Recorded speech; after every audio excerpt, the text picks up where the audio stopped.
Hello everyone, welcome to my YouTube channel Anu Sharma e learning classes. आज हम पढ़ने जा रहे हैं कक्षा 8वीं की हिंदी की पाठ्य पुस्तक वसंत भाग 3 से पाठ 5 चिट्ठियों की अनूठी दुनिया।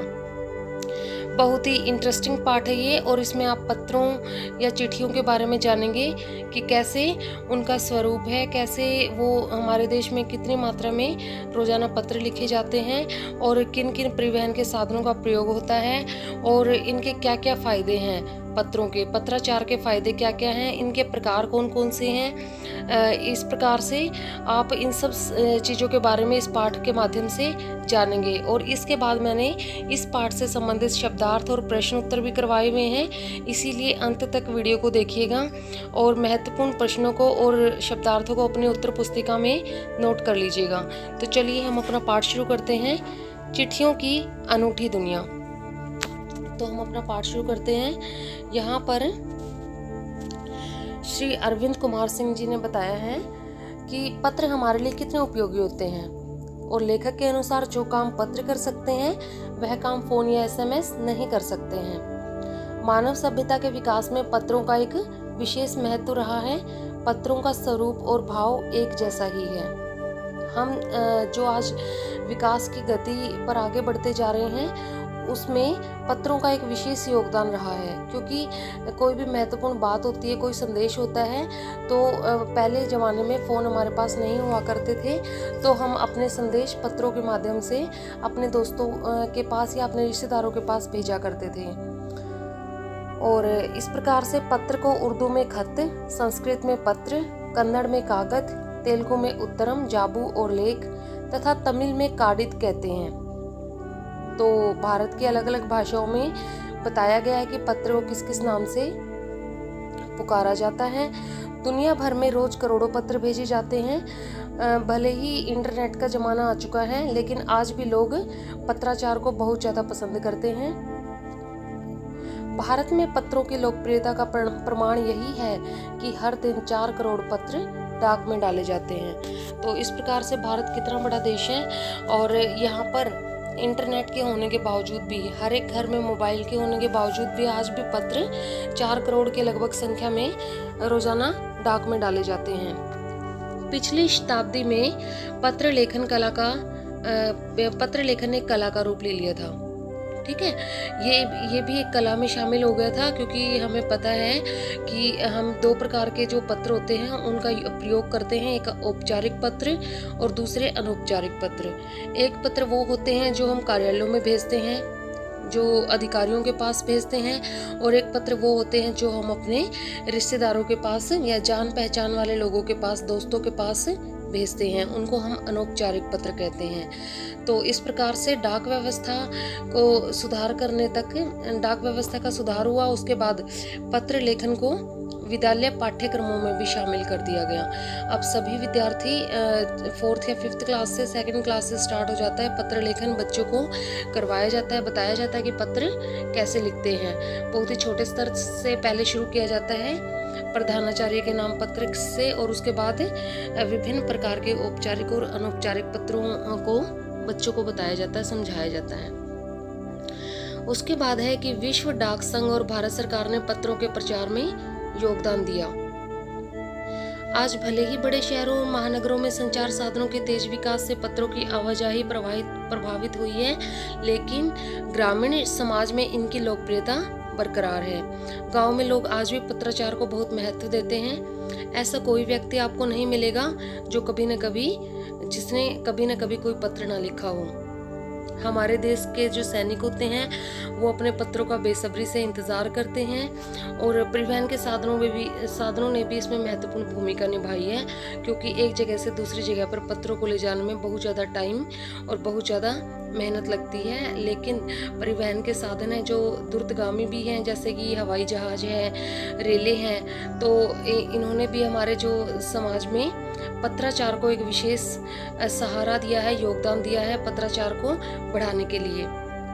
पत्रों को सहेज और संजोकर विरासत के रूप में रखने की भी हमारे देश में परंपरा है, क्योंकि आज भी पंडित जवाहरलाल नेहरू ने अपनी बेटी इंदिरा गांधी को जो पत्र लिखे थे वो प्रमाण के तौर पर हमारे पास मौजूद हैं और करोड़ों लोगों को प्रेरणा देते हैं।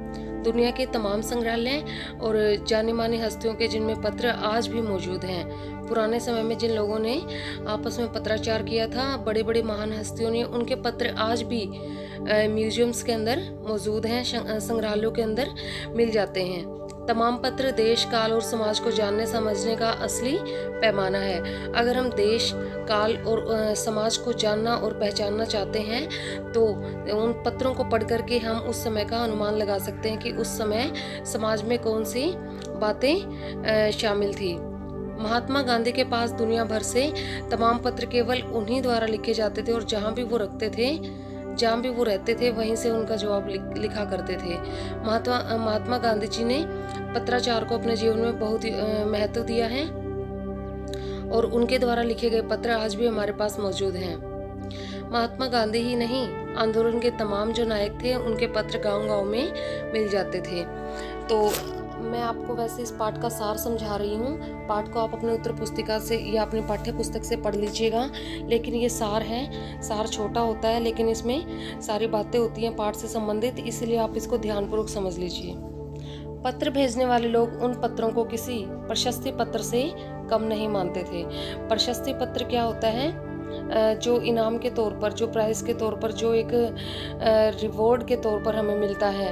ठीक है, जैसे आपने किसी प्रतियोगिता में हिस्सा लिया तो आपको किसी शील्ड के साथ साथ एक प्रमाण पत्र भी दिया जाता है, उसको हम प्रशस्ति पत्र भी बोल सकते हैं। और कई लोगों ने तो उन पत्रों को फ्रेम करा के भी रख लिया था। फ्रेम में जैसे हम फोटो फ्रेम करवाते हैं, ऐसे पत्रों को भी फ्रेम में करवा के उन्होंने रख लिया था। पत्र किसी दस्तावेज से कम नहीं है। पंत के 200 पत्र बच्चन के नाम।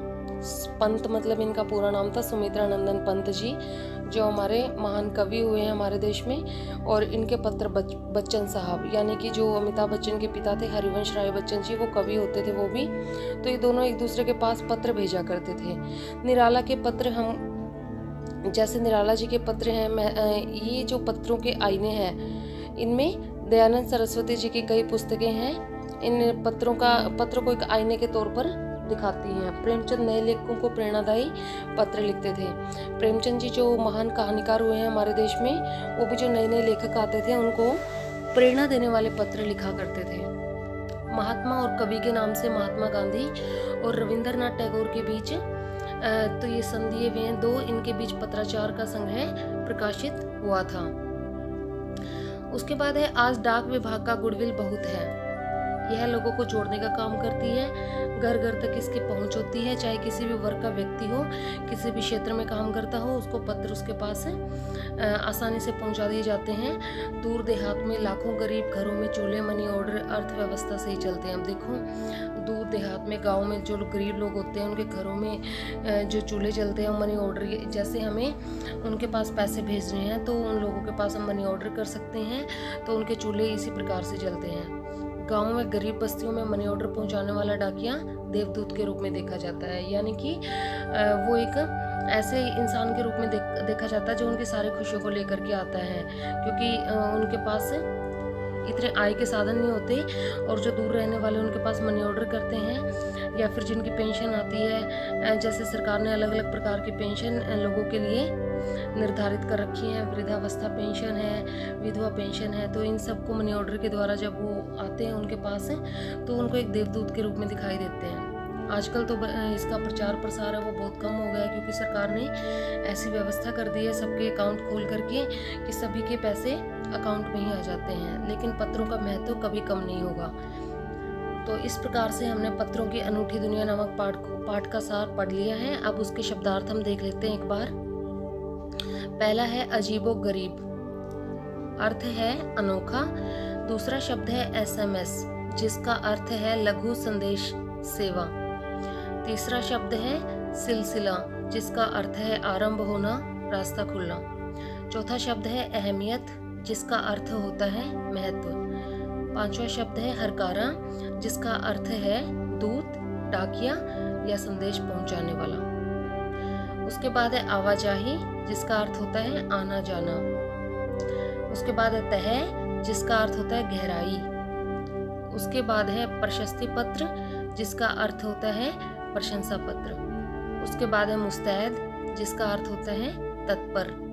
उसके बाद है दस्तावेज, जिसका अर्थ होता है प्रमाण संबंधी कागजात या प्रमाण पत्र। गुडविल, गुडविल का मतलब होता है सुनाम या अच्छी छवि। हैसियत, हैसियत का अर्थ होता है दर्जा। आलीशान, आलीशान का मतलब होता है शानदार।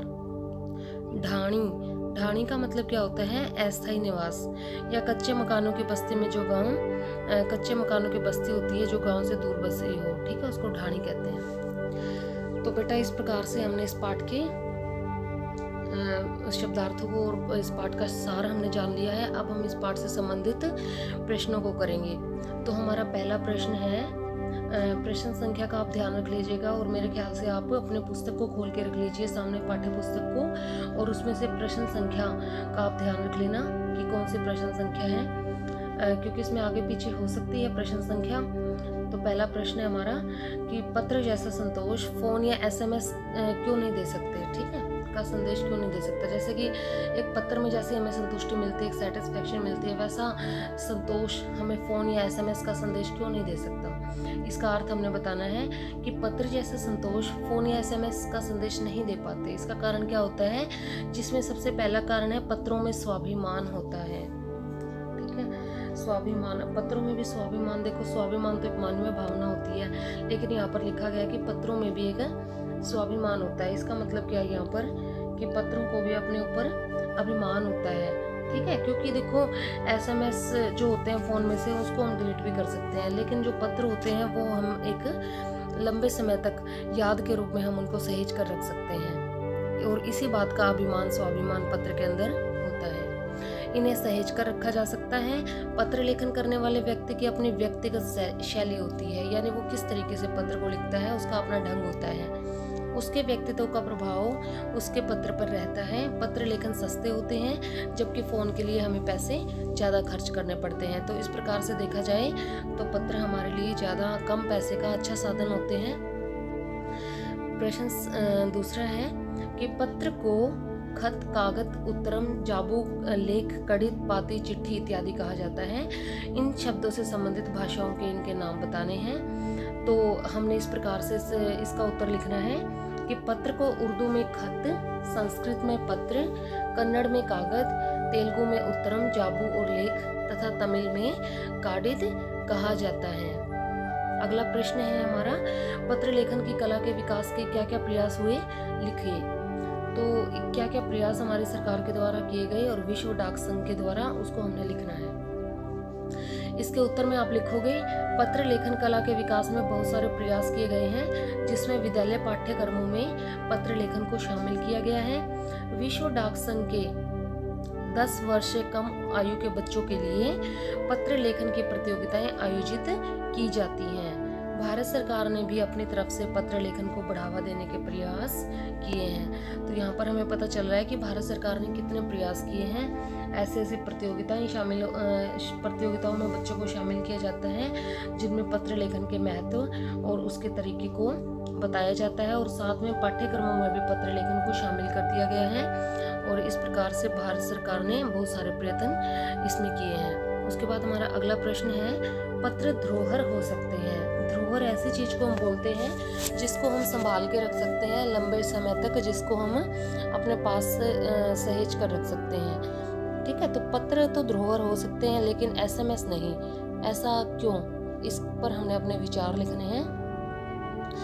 तो इसका उत्तर आप लिखोगे कि पत्र लिखित रूप में होते हैं, हम इन्हें सहेज कर रख सकते हैं।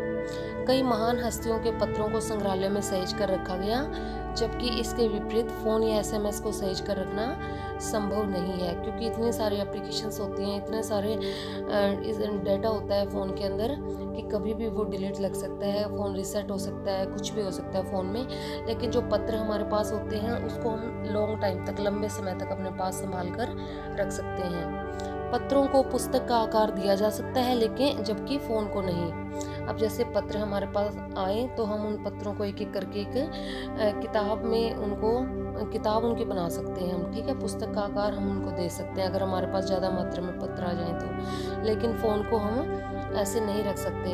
और मेरे ख्याल से एक और इसमें लाइन ऐड हो सकती है कि जो पत्र हमारे पास आते हैं, हमारे पास एक प्रमाण हो जाता है कि इसमें जो बातें लिखी गई है वो क्या है। लेकिन फ़ोन में अगर कोई व्यक्ति कुछ लिख दे मैसेज के रूप में, तो उसके बाद वो डिलीट भी लग सकता है और उसके बाद वो व्यक्ति अपने बात से मुकर भी सकता है। तो इसीलिए पत्रों का एक ये फ़ायदा भी है।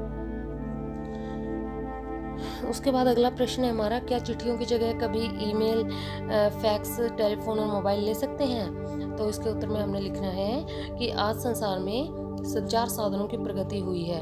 पत्रों के स्थान पर ईमेल, फोन, इंटरनेट का प्रचलन बढ़ा है। लोग त्वरित ही संदेश प्राप्त कर लेते हैं। यहाँ पे त्वरित का मतलब क्या होता है? तुरंत। लोग तुरंत ही संदेश प्राप्त कर लेते हैं। दूर बैठे लोगों से तुरंत ही संपर्क हो सकता है। इसके विपरीत पत्रों को पहुंचने में बहुत समय लग जाता है।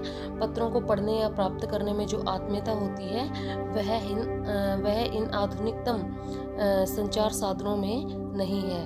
अतः मेरे विचार से पत्रों का स्थान फैक्स, ईमेल और मोबाइल नहीं ले सकते, क्योंकि पत्रों को हम बड़े ही ध्यान से पढ़ते हैं, उसके एक एक वर्ड को कि कैसे लिखा है, किस शैली में, किस भाव से लिखा है, लिखने वाले ने कितनी आत्मा से उस पत्र को लिखा है। तो ये आत्मीयता जो होती है वो पत्रों में ही होती है। लेकिन संदेश में चाहे हम कितना मर्जी अपने भावों को व्यक्त कर लें, हमें इतना फील नहीं होता जितना पत्रों में लिखे हुए भावों को पढ़ने में होता है।